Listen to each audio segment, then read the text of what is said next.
Welcome to the Lock Shop with Nielson and Hustler, powered by Coolbet Canada.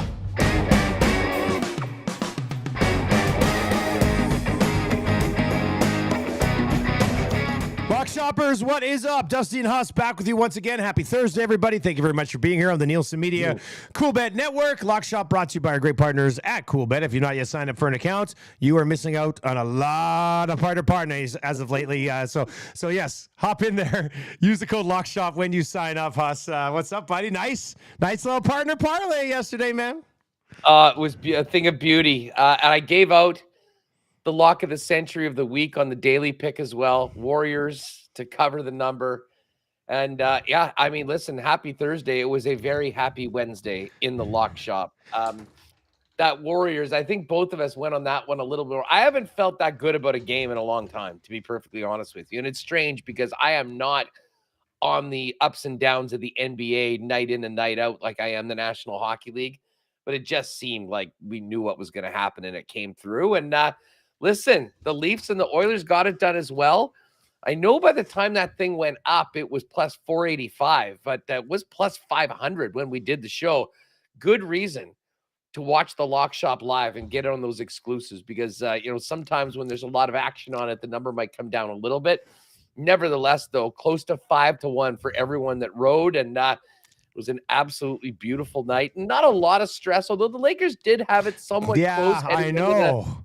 Close to the spread going into the fourth quarter, but Warriors got it done, and now it'll be up to the Lakers to close things out in Game 6 at home, similar to an opportunity the Sixers have tonight against Boston. And we'll get to it. We've got all of our hockey picks and NBA picks together. Lakers, it was interesting because I was on the partner parlay, which we put that 6.5 in there, and then I took them at -8 at like plus 108 or something for like my biggest wager in months. I was just like, whatever. If they lose, Lakers win, they advance. I'm still like, okay, fine. So I was like, screw it. Plus, I really liked what we said yesterday about it, and it kind of did come one of those games. But then when they pulled within 9 in the fourth quarter, I was like, give up already. Like, you're not climbing back into this thing. Don't you dare lose by less than 8 points. I would have lost my shit last night. But luckily, the Warriors ended up getting it done. Is Street Clothes going to be okay for Game 6? He's going to play in Game 6, yes. I guess, so Matt Iwanek, big Lakers guy, texted me. He goes, I just saw Chris Haynes said that they took Anthony Davis away in a wheelchair with a towel over his head. I said, they probably just didn't want him to walk anymore. He doesn't need to be in a wheelchair. So, yeah, it looks like he's going to play in Game 6. And Lakers got to get Game 6, buddy, because you do not want to go back to Golden State for a 7th game. That'd be a tough spot. No. Listen, the time to win is Game 6 at home for the Lakers. And as I said yesterday, I mean, I think they knew that. I think they knew that in the second half. I mean, we saw LeBron get some time off, and then, of course, AD. I don't know. I heard that he maybe had a concussion. It looked like he got poked in the eye. Anyways, I don't want to make light of anyone's injuries, but he certainly seems to be banged up more often than not, and they need him to win that matchup. As far as the ice goes, Leafs got it done. I mean, showed a little something and hanging around at least to Game 5. Be interesting to see if they can do it again and make this interesting by sending it back to Florida. But the Oilers, man, that one was over in the first period. Man, there hasn't been a lot of really great, exciting games, certainly in that series, and overall in the second round, much at all. No, it was like prior to last night. I think wasn't it your buddy McIntyre out in Winnipeg who tweeted out like 7 of the last 8 games have been blowouts. Like no doubters. Like the teams are winning by 3.88 goals per game or something. It was wild. So kind of saw that a little bit in that Oilers game last night. Yeah, exactly. Yeah, I guess start betting puck line, and we're gonna get into that. We don't have an exclusive just yet. Huss, we didn't get a text from the boys today about another partner parlay. Jake, Patty, let us know if you want us to send one over here.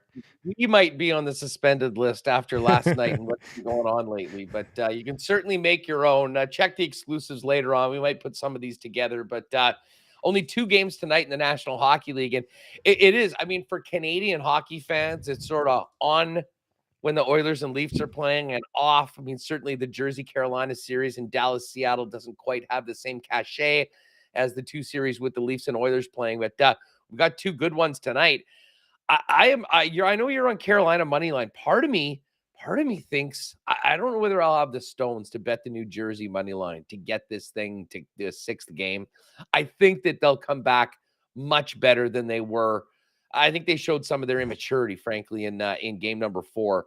But man, Carolina's playing so well. I kind of stayed away from the winner of that game, and I went with the total over 5.5.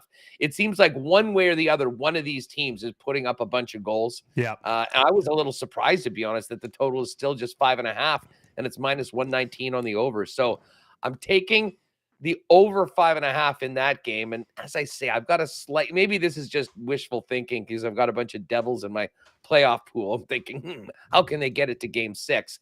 But my pick for that game is just going to be on the total. And then I'm going to take the Stars money line. As I said, I mean, I think. And I just, a quick error. It's minus 188, not minus 118 like I have in the graphics. I'll correct that here quickly. Oh, yeah, exactly. I mean, you can go with Dallas and Reg. Put it this way. I'm going to probably put these together on a parlay. It's plus 182 I'm looking at with the over and the Dallas money line. We could go Dallas in regulation, and I guess maybe we should, considering how close these games have been. However, we did get one overtime earlier in Dallas between these two teams, and what was that, game number 1? And Seattle's just, I mean, they've been such a tough out so far. Wouldn't surprise me if this one actually went to overtime, despite what we just said about all these blowouts right now. So we're going to ride with the Dallas Stars tonight on the money line. We'll pair that with the Jersey Carolina over and try and get it to close to 2-1. Yeah, and I'm gonna get on Carolina on that money line, but I do love your over. I'll probably end up having Carolina money line and the over 5.5 tonight on a little parlay as well. Look, Carolina's. Like, they looked really good in game 4, but they're still so much better at home. Like, and that's the tough spot here, I think, for New Jersey. I mean, if New Jersey was down 3-1 but had this 5th game at home, I'd be a little bit less worried about Carolina on the money line tonight. But I think Carolina takes care of business tonight. I do like that over. New Jersey kind of got past the Rangers there with Schmid playing really well, but they've gone away. And like, I'm not too sure what they're going to get between the pipes, which is a little bit of a concern against a Carolina team that is down your throat the entire game. So Carolina money line at minus 136. I was surprised, like you said, that over at 5.5 was at minus 119, though. I thought that'd be more of like a minus sort of 130, minus 140 number, Huss. Oh, I thought it would be 6 or 6.5.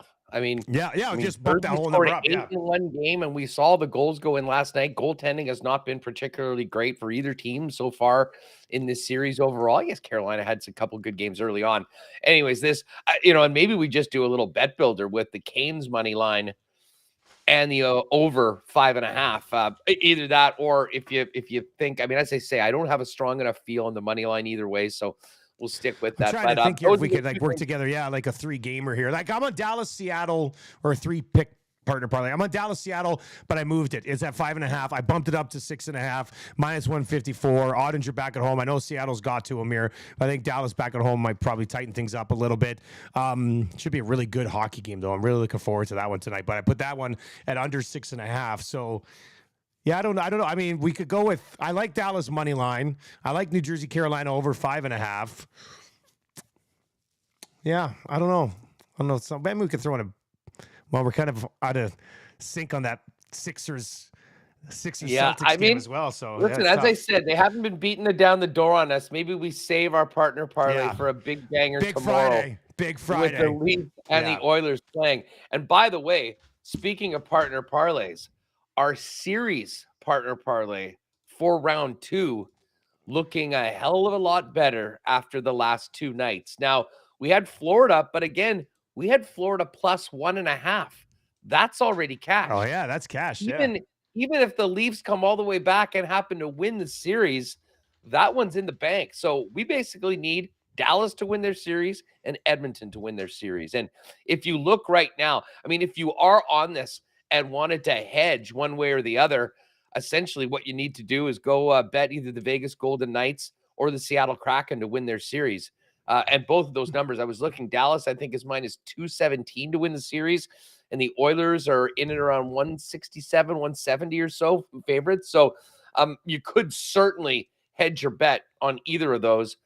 But I'm feeling pretty good on that one. That was what plus 365. So Florida's in, and we've got the 2 favorites to get the job done. Now, both best of 3. As we mentioned, Oilers, what a start last night. They got it done. Didn't get the 3 from Connor McDavid, but he looked good. And he was looking good, though. It was looking like a 3-point night. It was. Yeah. Angelo's lucky McDavid didn't beat the hell out of him there at the end. He's just lucky Nuge wasn't on the ice. Nuge would have dummied him. Oh, so you got to be happy with that. All right, association tonight, Huss. What do you got? We got big games tonight. 2 huge games tonight. Well, yeah, and we're gonna go head to head in this game 6. I haven't watched a ton of this series, but I have for long been very skeptical of the makeup of the Philadelphia 76ers. And I've thought that the Boston Celtics are such a great team. It was just shocking the way they no-showed for game 5 at home in such a big series. And I think there's a lot of pride on that team. I think they are well built for the playoffs. This is sort of like my bet yesterday on the Leafs. I just can't see them losing in the fashion that they did, although this is a really, really tough spot. I was very surprised that they're a minus 133 favorite in this game. And maybe the odds makers think the same thing that I'm thinking. This is going 7 games. Boston finds a way to get it done. But I got to tell you, on your side of things, I mean, I am on Boston money line, but if you're thinking Philly and this is their time to get things done, plus 113 as a home dog is a pretty nice number. As a home dog with a chance to advance and do something that your organization hasn't done in over 20 years. I mean, this is a huge spot for them. Now, maybe that's the hesitancy that Joel Embiid has never led 3-2 in the second round of the playoffs with a chance to finish it off. But it's not just Joel Embiid. James Harden has been better than pretty much everybody on the Celtics with the exception of Tatum so far in this series. Maxi's a 30-point guy. Harris can go out and get you 30. I don't know if you can say that about the Boston Celtics right now. Like I feel like for the Celtics to win, it's got to be Tatum and it has to be Brown and it has to be both of them. Whereas for the Sixers tonight to finish this off, Embiid could have a huge game. 2 of those other guys could chime in together for 45. And then James Harden there as well. So I feel like there's more paths to victory tonight. And I wonder, as desperate as the Celtics will be, how important is it for the Sixers to close this thing out tonight instead of having to go back to Boston where he won game 5 and then do it again in game 7? So, I mean, I think game 7 would be a coin flip, but I could see Sixers players viewing this as like, let's get this, this is the series. Let's get this done tonight here at home so you don't have to go on the road for game 7. So plus 113, I got to be on the Sixers here. And, you know, I mean, I guess they just had the win on the road in game 5, so it might be a little different. But, I mean, that Warriors-Lakers series seems to be so tilted towards home teams. When the Lakers got their split, it was like game 6 is game 7 for the Lakers, if you ask me, when they're back at home. And I imagine Philly will play like that tonight. We do have another game 6, and that's the late one between the Nugs and the Suns. Yeah. And I'm actually going to ride with the Nuggets on this game. And I know that, you know, the home teams have been doing it all along. I kind of felt like the Nuggets broke them a little bit in game number 5. Jamal Murray and Jokic, they basically have absolutely no answers for those guys right now. And man, their defense is making them pay. We don't have Chris Paul right now. It's a lot on KD to do, you know, a lot on his own, although they do have a really strong team. I just think and Booker's a freak too, right? It's a 2-man show right now, really. Like, yeah, well, and it's kind of like this may as well be. Remember that old video game NBA Street where it was 2 or NBA Jam, the NBA 2-on-2? Jam was the 2-on-2. Yeah, it's Booker and KD. Booker and Durant. Yeah, and Jamal and Joker. That being said, I think this is a big opportunity for Denver to go for the throat. They're a plus 121 money line underdog, and I think they save themselves some work and a game 7 at home and get this done tonight. This will be a smaller play, but I am going to roll with the underdog Nuggets to get it done in 6 tonight and then sit back and watch what happens between the Lakers and Warriors. I'm staying away from the sides in this one. Like it's been a home series so far. So that makes me think, okay, go get on the Suns here, but the Suns are like minus 154, and I don't feel confident in them enough to lay 154 here. So I do feel confident in KD getting something done tonight, though. Whether they win or lose, KD's got to go down fighting here. And you can look at the numbers on it. Booker's total set at 30.5. KD's total set at 30.5. In games 3 and 4, those two guys combined, I think, for like 68 points and then 76 points.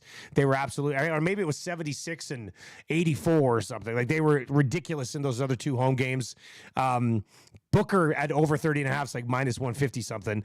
Durant's minus 139 tonight. So I think Durant shows up. This is why they brought him in, to keep them alive in these types of situations. So I'm going to ride with the Slim Reaper, the Durantula, and I'm going to get on KD here over 30.5 tonight.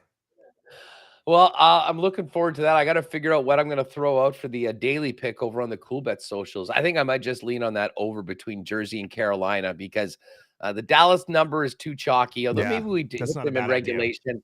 And the other hoops games, I mean, put it this way, neither of these games are the lock of the century of the week. That was last night. So a little bit bigger of a number. By the way, I'm just taking a quick look as we finished the show at the leaderboard over at the AT&T Byron Nelson. Okay. Adam Scott, 8 under 63 for an opening round. But get this, he's 3 off the pace. Remember how we talked about the Koreans winning this? And it's not Kang. It is not KH Lee. It's not Tom Kim. It's not Siwoo Kim. It's S.Y. No, who just shot a 60. More like S.Y. Yes. My God, what a round. 11 under 60. I'm just 9 birdies and an eagle. 9 birdies and an eagle. 30 on the front, 30 on the back. 1 eagle. Yeah, he birdied 4 of the last 5. What a crazy, crazy round. That's amazing. Just looking to see anyone else. Oh, Mac Hughes had a nice first round. He's tied for 5th at 6 under. Sang Moon Bae, there's another Korean, tied for 7th right now. CT Pan's in there at in the top 16. And obviously a lot of other guys that are teeing off this afternoon. So we'll take a look at that. But if you're with me on Adam Scott, 35-1, hell of an opening round for Scott at the tourney. And I do wonder, where is the big dog, Scotty Scheffler? He may have not teed off yet. So if that is the case, we'll pay attention. But it's everyone chasing Scotty, we thought. But you never know. After this first round, you might be able to get Scheffler at a pretty nice number, considering No just went 11 deep and a 60 for a 3-shot lead on Adam Scott in the first round. To start a tournament, man. That's absolutely phenomenal stuff. So something to keep tabs on as well. Obviously, a huge Friday night in the National Hockey League. We'll be back setting that up. We did mention that we were going to get into some Canadian Football League picks. We decided we'll do that next week when the NHL kind of quiets down a little bit. Give us more time. Maybe dedicate a full episode to some CFL futures, which will be, that'll be great. I cannot wait for that. They're all up there right now. Yeah. I mean, you can get on the MVP. There's win totals. I imagine there might even be a little bit more. And at least, camps will officially be open around the league. So CFL 3-down fans, get ready for a little bit of a preview and a look at the odds next week with some early leans heading into the preseason here on the Lock Shop.